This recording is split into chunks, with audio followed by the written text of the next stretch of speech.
piercing line pattern and candle je piercing tawba matamda kamaina pair tawge ha matamda candle je pair tawda red ama kumakpa matamda red ama gi hek tawba matamda green na chawba ma muinarapa but magi kedawge ha matamda hiding to guide the taragasu kenangi magi half of the body je asigi cross body jinadi cross to the yariko mother kenan jigi aham fast formation gi half of the body je hai kenangi body jina cross to ko ida price sum kume ko sagine inside ni amana outside ni khuna tawi hojina muk tawdi jina samaina price kume red achawam to mathangi green achawam ma hek form tawraba tawriba form no mother kenan jidigi half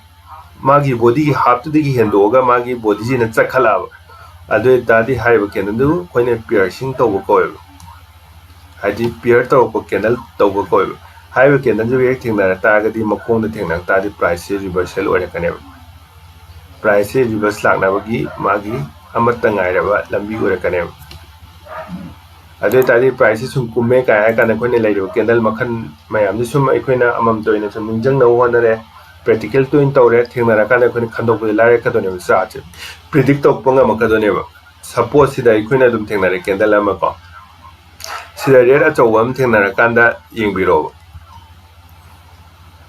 sigi red che achawa hek thingna ra kanda ke dogam da green ama samani follow to kane samana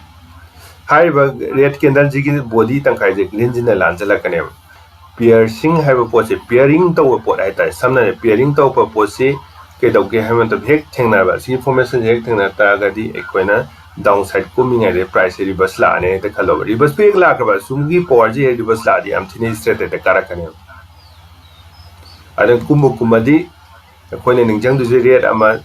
hek ina ba green ama form to ba asmaina bu hek combination thengna ra ba body ji ke tangkai phawdalaga mai body ji ne form to khala ba adu ta di magi price reverse